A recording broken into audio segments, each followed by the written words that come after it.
ایک قوم، ایک امت ایسی ہے کہ جس نے اپنے رسول کو رد کیا اور اسے ہلاک نہیں کیا گیا۔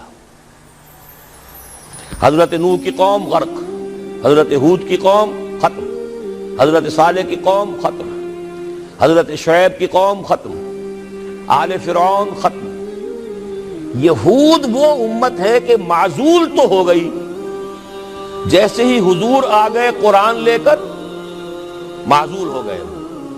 جیسے کوئی ایک منصب ہے، اس منصب سے معزول کر دیے گئے، قتل نہیں کیا گیا، انہیں زندہ رکھا گیا۔ منصب تو اب قرآن آ گیا، محمد الرسول اللہ آ گئے صلی اللہ علیہ وسلم، اور کعبے کے گرد ایک نئی امت۔ وَكَذَلِكَ جَعَلْنَاكُمْ أُمَّةً وَسَطًا لِتَكُونُوا شُهَدَاءَ عَلَى النَّاسِ وَيَكُونَ الرَّسُولُ عَلَيْكُمْ شَهِيدًا۔ اگرچہ یہ امت 600 برس قبل قتل اور ختم ہونے کی مستحق ہو چکی تھی، کیوں؟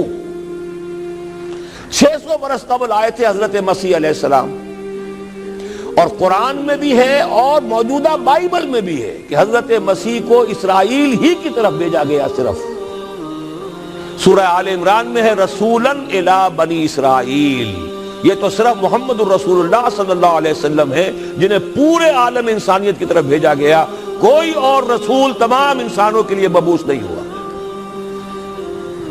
اور ابھی بائبل میں موجود ہے کہ میں صرف اسرائیل کے گھرانے کی کھوئی ہوئی بھیڑوں کی تلاش میں آیا ہوں۔ اسی لیے میں نے کہا تھا میں بھی امریکہ وغیرہ جاتا ہوں تو یہ اپنے پاکستانی ہندوستانی بھائی جو ہیں، یہ کھوئی ہوئی بھیڑیں وہاں جا کر جو ہیں وہ گم ہو گئی ہیں، ان گمشدہ بھیڑوں کی تلاش میں۔ تو اس کو اچھی طرح سمجھ لیجئے، حضرت مسیح کی بعثت تھی بنی اسرائیل کی طرف، اور بنی اسرائیل نے نہ صرف یہ کہ ان کو مانا نہیں، بلکہ الٹا اپنے بس پڑتے سولی پر چڑھا دیا، اپنے بس پڑتے۔ اس میرے الفاظ کو نوٹ کر لیجیے، گویا کہ یہ اب اس عذاب استیصال، آخری ہلاکت والے عذاب کے مستحق ہو گئے۔ لیکن یہ پوری انبیاء اور رسل کی تاریخ میں ایک استثناء ہے کہ اس میں جیسے آج کل ہم کہتے ہیں ججمنٹ ریزروڈ، حضرت مسیح کو اللہ نے زندہ اٹھا لیا، یہود کے اوپر لعنت تو کر دی، ختم نہیں کیا۔ سمجھ رہے ہیں میری بات کو؟ سن 70 سے ان پر عذاب آیا، حضرت مسیح سن 33 عیسوی میں اٹھائے گئے۔ سن 70 میں عذاب آ گیا ٹائٹس رومی کے ہاتھوں، وہ ہیکل سلیمانی بھی پھر دوبارہ گر گیا اور انہیں نکال دیا گیا ڈائسپورا سن 70 سے، لیکن ختم نہیں کیا گیا۔ یہ استثناء ہوا ہے، کیوں ہوا ہے؟ یہ بات پھر دوسری میری آج کی گفتگو میں بڑی کڑوی بات ہے، بہت کڑوی بات ہے۔ یہ جو دوسری امت جو جس سے کہ میں اور آپ ہیں، اور جو بہترین امت ہے، کنتم خیر امت، یہ جب طرز عمل وہی اختیار کرے گی جو یہودیوں نے کیا تھا، ان کو سزا ان ملعونوں کے ہاتھوں دلوائی جائے گی۔ بات سمجھ لیجئے میری۔ آپ کو معلوم ہے پھانسی کا پھندا کون ڈالتا ہے؟ چوڑا۔ اور ہندوستان میں مجھے بتایا مولانا امین حسن اصلاحی صاحب نے، وہ مشرقی یوپی سے ان کا تعلق ہے، اعظم گڑھ سے، کہ ہمارے علاقے میں یہ رواج تھا کہ اگر کوئی راجپوت شخص کوئی بہت گھناؤنا کوئی کام کرتا تھا تو اس کو جوتے لگواتے تھے چمار کے ہاتھوں۔ راجپوت کے سر پر راجپوت کا جوتا پڑا تو چلیے جوتا تو ہے، لیکن ہے تو راجپوت کا۔ لیکن جب راجپوت کے سر پر چمار کا جوتا پڑتا تھا، جسے انگریزی میں ہم کہتے ہیں to add insult to injury, ایک تو تکلیف ہو رہی ہے جوتے کی، اور ایک انسلٹ ہو رہی ہے کہ چمار کا جوتا ہے، تو یہ گویا کہ بدترین سزا ہو گئی۔ یہ امت جتنی اونچی ہے، جس کے رتبے ہے سوا، اس کی سوا مشکل ہے، جس کا مقام بلند ہے، اسی اعتبار سے ان کو پھر سزا بھی سخت ملتی ہے۔ صاف فرما دیا اللہ تعالیٰ نے سورہ احزاب میں، اے نبی کی بیویوں، تم عام لوگوں کی طرح نہیں ہو، لستم کاحد من النساء، لستن کاحد من النساء، اگر تم نے کوئی غلط حرکت کی دوہرا سزا عذاب ملے گا۔ اور بات صحیح ہے، جن کے رتبے ہیں سوا، ان کی سوا مشکل ہے۔ اس امت کو عذاب کے کوڑے مارنے والی قوم وہ ملعون اور مغضوب علیہم قوم ہے جس کے لیے قرآن مجید 2 دفعہ کہتا ہے ضربت علیہم الذلۃ والمسکنۃ وباؤوا بغضب من اللہ. اور یہ کوڑے بہت زبردست شکل میں ابھی آنے والے ہیں. میری بات اب آپ نے سمجھ لی؟ کیوں رکھا گیا یہود کو؟ یہ جلاد کیوں سنبھال کے رکھے گئے؟ انہیں بھی سزا دی گئی. اس صدی میں بھی ہٹلر کے ہاتھوں میں بھی 6 ملین 60 لاکھ اس نے ختم کیے. ان پر تو سزا کا سلسلہ چلتا رہا. ایکسٹرمینیٹ نہیں کیا، ختم نہیں کیا، باقی رکھا ہے. اس لیے کہ ان کو کوڑا بنا کر امت مسلمہ کی پیٹھ پر مارنا ہے کہ تمہارا رتبہ، تم محمد کے امتی صلی اللہ علیہ وسلم، ہمارے آخری رسول، ہمارے اکمل رسول، ہمارے خاتم النبیین، خیر البشر، اور ان کی امت ہو کر تمہارا حال یہ ہے. تو تم سزا کے مستحق جو ہو، وہ سزا ہے کہ جو اچھی طرح سمجھ لیجئے ہماری حال جو اس صدی کے آخر میں شروع میں ہوا تھا کہ تمام مسلمان غلام، اس غلامی کے اوپر جو مزید کوڑا تیار ہوا 1917 میں بالفور ڈیکلریشن کے ذریعے سے برطانیہ نے اجازت دے دی کہ یہودی آ سکتے ہیں، اب فلسطین میں آ کر آباد ہو سکتے ہیں. وہ مکان خرید سکتے ہیں، جائیداد خرید سکتے ہیں، زمینیں خرید سکتے ہیں. 1971 اس پر اندیشہ تھا کہ کہیں اگر خلیفہ عثمانی نے جہاد کا اعلان کر دیا، اس لیے کہ سلطان عبد الحمید کو بڑی سے بڑی رشوتیں پیش کر کے دیکھ لیا تھا انہوں نے کہ یہ جو ہمارے اوپر پابندی ہے کہ ہم فلسطین میں آباد نہیں ہو سکتے، جو کہو ہم تمہیں دولت دینے کو تیار ہے، یہ پابندی ختم کر دو. سلطان عبد الحمید ویسے جو بھی کچھ تھے چھوڑ دیجئے، لیکن یہ کہ اس نے کہا کہ جو معاہدہ عمر نے کیا تھا رضی اللہ تعالی عنہ، میں پیچھے نہیں جاؤں گا. لہذا خلافت ختم کروا دی، اور کروائی کس کے ہاتھوں؟ ایک مسلمان کے ہاتھوں. اس لیے کہ فری میسن تھا مصطفیٰ کمال پاشا، فری میسن. یہ سب یہودیوں کے ادارے. چاک کر دی ترک ناداں نے خلافت کی قبا، سادگی اپنوں کی دیکھ، اوروں کی عیاری بھی دیکھ. ہندوستان میں ہنگامہ چل رہا ہے، تحریک چل رہی ہے، مسلمان ہجرت کر رہے ہیں اور سب کچھ ہو رہا ہے، اور ہندو بھی شامل ہو رہے ہیں خلافت کی تحریک میں. لیکن اب مدعی سست گواہ چست. جب مصطفیٰ کمال نے خود ختم کر دی تو سب پانی پڑ گیا آگ کے اوپر. اب کیا بولیں، کس کو برا کریں؟ اس کے بعد 1948 میں ان کی ریاست قائم ہو گئی اسرائیل. کتنے برس بعد؟ ریاست تو خیر اس وقت بھی ان کی نہیں تھی جبکہ ٹائٹس نے ختم کیا ہے، وہ تو بہت پہلے کی بات تھی. تقریباً 2000 سال بعد اسرائیل 1967 میں جنگ کروائی، اور یہ بالکل صدام کی طرح کا مسئلہ تھا. 1967 کی جنگ میں ایک سازش تھی. انہوں نے بطور مہرہ استعمال کیا جمال عبد الناصر کو، جس نے اچانک جو ہے ایلات کی بندرگاہ کو بلاک کر دیا. 1967 اس پر جھپٹا مارا ہے اسرائیل نے. ادھر سے سینائی لے لیا، ادھر سے گولان ہائٹس لے لیے، ادھر سے جو ہے West Bank of Jerusalem, West Bank of Jordan لے لیا. یہ 67 کی بات ہے. پھر عالم عرب میں ایک ملک ذرا نکلنے لگا تھا کہ شاید ایک کے پاس پیسہ بہت تھا، لیبیا کے پاس، وہ مدد کر سکتا تھا کسی مسلمان ملک کی کہ وہ ایٹم بم بنا لے. 2 ملک ایسے تھے، ایک غیر عرب، ایک عرب. عراقیوں کے پاس کچھ صلاحیت معلوم ہو رہی تھی کہ کچھ دانت شاید نکل آئیں، جیسے دودھ کے دانت ہوتے ہیں تو شاید ایٹمی دانت نکل آئیں. وہ برکس ان کا نکالا ہے. ایک دفعہ جا کر آپ کو یاد ہوگا ہوائی جہاز گئے اور سب کا تہس نہس کر کے آ گئے، اور وہ سخت جان قوم نکلی. انہوں نے پھر کچھ بنا لیا تو پھر وہی 100 دام جال، پھر وہ 100 دام جو ہے جال کی شکل بچھا کر، اور جو پھنسایا ہے تو اگلا پچھلا کھایا پیا سارا اگلوا لیا. نتیجہ کیا نکلا؟ جنگ خلیج کے بعد اب عالم عرب پورا کا پورا اسرائیل کے سامنے سرنگوں ہے. وہ شاہ حسن ہو یا شاہ حسین ہو، کچھ تو پہلے ہی اپنے تھے، چاہے شاہ فہد ہوں اور چاہے حسنی مبارک ہوں. اب رہ کون گیا؟ اس سے بڑی ذلت کوئی ہے؟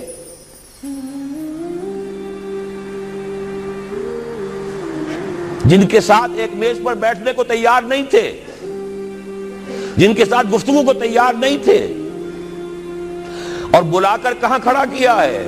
آؤ میڈرڈ میں، اسپین میں آؤ، اسپین سے شروع کروائیں گفتگو۔ اور اسپین کون سی جگہ ہے؟ مسلمانوں کا دنیا میں سب سے بڑا قبرستان، جہاں 800 برس حکومت کی اور پھر ایک ایک بچہ ختم کر دیا گیا، نام و نشان مٹا دیا گیا۔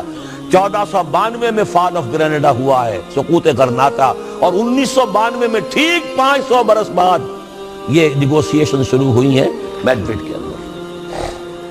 اور اب جو صورتحال ہو رہی ہے، آپ اخبارات میں پڑھ رہے ہوں گے، وہ نام نہاد صلح کو توڑنے کے اوپر تلا بیٹھا ہوا اسرائیل۔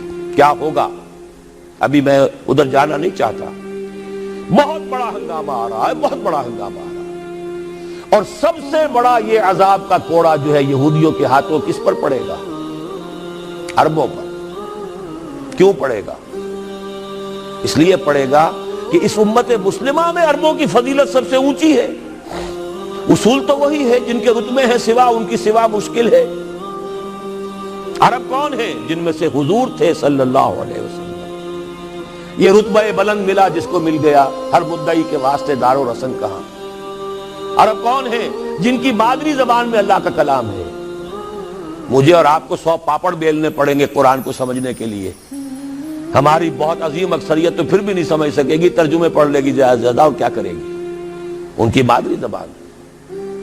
انہوں نے جب پیٹھ دکھائی اور اس صدی میں کولونیل رول سے آزاد بظاہر ہو جانے کے باوجود کسی نے قبلہ راست کردم، کسی نے وہ قبلہ کر لیا واشنگٹن کی طرف، کسی نے کر لیا ماسکو کی طرف، تو بدترین سزا کے وہی مستحق ہیں۔ اور جان لیجئے کہ وہ ہولوکاسٹ مڈل ایسٹ میں آنے والا ہے، آرمگڈون، الملحمۃ العظمی۔ میں نے یہ ساری چیزیں اپنی ایک کتاب میں لکھ دی ہیں، سابقہ اور موجودہ مسلمان امتوں کا ماضی حال اور مستقبل۔ ایک موجودہ امت مسلمہ ہے ہم، ایک سابقہ امت مسلمہ ہے معزول شدہ، وہ ہیں یہود، اب بھی موجود ہیں، امت موسیٰ ہے، صاحب تورات ہے۔ ان کا ماضی کیا ہے، حال کیا ہے، مستقبل کیا ہے؟ مستقبل میں سب سے بڑا پیچ جو پڑنے والا ہے، جیسے پتنگوں کا پیچ ہوتا ہے، ان دو امتوں کا ہے۔ مڈل ایسٹ سب سے بڑی جنگ، تاریخ انسانی کی عظیم ترین جنگ کا میدان بنے گا، جس کو حضور نے نام دیا الملحمۃ العظمی، عظیم ترین جنگ۔ احادیث موجود ہے میری اس کتاب کے اندر، حوالوں کے ساتھ ہے، ٹیکسٹ کے ساتھ۔ ویل للعرب من شر قد اقترب، ہلاکت اور بربادی ہے عرب کے لیے اس شر سے جو قریب آ چکا ہے۔ لیکن اب یہ بات تو پھر میرے اور آپ کے لیے ذرا دور کی ہو گئی۔ تیسری کڑوی بات اب آ رہی ہے۔ ابھی تو عربوں کی بات تھی نا۔ 120 کروڑ میں نے آپ کو بتایا تھا کہ مسلمان دنیا میں ہیں، ان میں 20 پلس 22-23 ہوں گے عرب ہیں، باقی 1 ارب 100 کروڑ یہ کون ہے؟ نون عرب، امیین، امیین نہیں آخرین، امیین تو وہ عرب ہیں۔ ان میں سے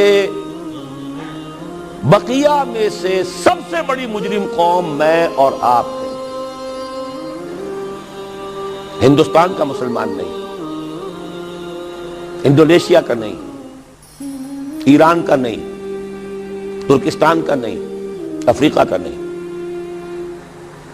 20 کروڑ عرب اور 10 پلس 11 ہیں یا 12 کروڑ ہیں، کتنے بھی ہیں پاکستانی نمبر 2 مجرم۔ کیوں؟ انہوں نے ایک ملک بنوایا اسلام کے نام پر،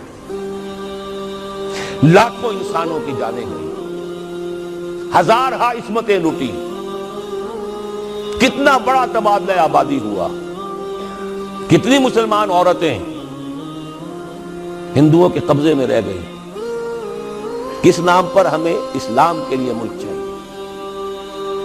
قائد اعظم نے فرمایا ہم اس لیے پاکستان چاہتے ہیں کہ اسلام کے اصول حریت و اخوت و مساوات کا ایک نمونہ عہد حاضر میں پیش کریں۔ 50 برس ہو چکے ہیں. نوٹ کر لیجئے, 2 حساب ہیں نا, ایک ہے شمسی ایک ہے قمری. قمری کے حساب سے 50 برس ہو چکے, 9 مہینے زائد ہو چکے ہیں. شمسی حساب سے 50 برس میں 9 مہینے کم ہیں, بس اتنا ہی فرق ہے. اگلے اگست میں ہو جائے گا نا 50 برس کرسچین ایرا سے, 1997 1947 اگست تک کتنے مہینے رہ گئے. اور قمری حساب سے جو گزشتہ رمضان مبارک تھا اس کی 27ویں کو 50 مکمل ہو چکے, آگے 9 مہینے اور گزر چکے. ہم بالکل بیچ میں بیٹھے ہیں. تو اسلام کہاں ہے؟ پاکستان بننے کے بعد ایمانداری سے دیکھیے کس چیز میں اضافہ ہوا ہے. بدمعاشی, عیاشی, جھوٹ, فحاشی, عریانی, بے پردگی, غبن, بد امنی, لوٹ مار, بڑے سے بڑے جرائم, گھناونے سے گھناونے جرائم, سب میں اضافہ.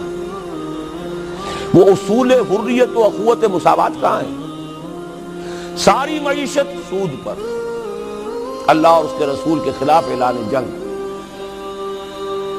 آج ہم IMF کی ایک اسامی ہے, کورٹ آف وارڈ ہے. کتنے کھل کر باتیں ہمارے وزراء کر رہے ہیں. ہمارے لیے کوئی اور چارہ کار ہے ہی نہیں. میں ابھی سکھر میں تھا, وہاں ایک مذاکرہ دیکھنے کا مجھے موقع مل گیا ٹی وی پر. صاف کہہ رہے تھے وہ دانشور, وہ تو ہمارے لیے کوئی اور چارہ کار نہیں, ہمارے لیے مفید یہی ہے جو کچھ ہو رہا ہے. IMF ہی ہمیں بچائے گا, اور واقعتاً بچائے گا. کیوں بچائے گا؟ آپ کے لیے نہیں بچائے گا, اپنے لیے بچائے گا. اسے آپ کے اندر سے اپنا خون نکالنا ہے. اگر مرنے دیں گے تو خون کہاں سے لیں گے؟ They will keep you. لیکن رکھیں گے اسی طریقے سے کہ خون کشید کرتے چلے جائیں. کبھی بجلی کا کرایہ, کبھی گاڑیوں کا کرایہ, کبھی اس کا کرایہ, کبھی اس کا کرایہ, کبھی اس کا ریٹ, کبھی اس کا ریٹ, کبھی ڈاک کے ریٹ, خون چوسنے کے لیے. یہ صورتحال جو ہے یہ ہماری آخر کس کی ہے؟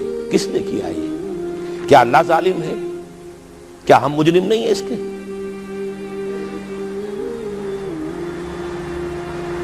یہ اجتماعی جرم, اور کوئی ملک اسلام کے نام پر نہیں بنا. اچھی طرح نوٹ کر لیجیے. انڈونیشیا میں تحریک چلی, وہ ملائی نیشنلزم کے نام پر, ملے نیشنلزم. عربوں نے انگریزوں سے نجات حاصل کی, یا فرانسیسیوں سے, عرب نیشنلزم کے نام پر. العروبہ.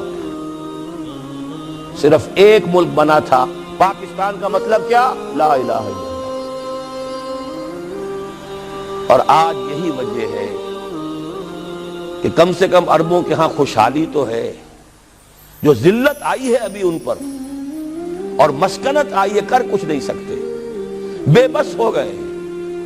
جزیرہ نما عرب میں آج یہود اور عیسائی دندناتے پھر رہے ہیں. ان کے فوجی مراکز قائم ہو چکے ہیں. نجد کے پورے علاقے کے اوپر ان کا قبضہ اس وقت. ذلت ہی ہے نا. ہمارے ہاں تو بھوک بھی ہے, ہم تو اس سے آگے بات جا رہی ہیں. ہمارے ہاں یہ مسئلہ اور آگے بڑھے گا تو کیا شکلیں ہوں گی. بھوکے بھیڑیے جس طریقے سے پیٹ پھاڑیں گے محلوں میں رہنے والوں کے اور کوٹھیوں میں رہنے والوں کے, وہ وقت دور نہیں ہے. یہ عذاب الہی کی شکل, جیسے کہ فرمایا گیا سورہ انعام میں, قل هو القادر ان يبعث عليكم عذابا من فوقكم او من تحت ارجلكم او يلبسكم شيعا ويذيق بعضكم بعض بعض. اے نبی ان سے کہہ دیجئے اللہ اس پر پوری طرح قادر ہے کہ تم پر کوئی عذاب بھیج دے تمہارے سروں کے اوپر سے, یا تمہارے قدموں کے نیچے سے نکال دے, یا اللہ کو کوئی اور کام کرنا ہی نہ پڑے, تمہیں کو آپس میں ٹکرا دے, ایک دوسرے کی طاقت کا مزہ چکھائے.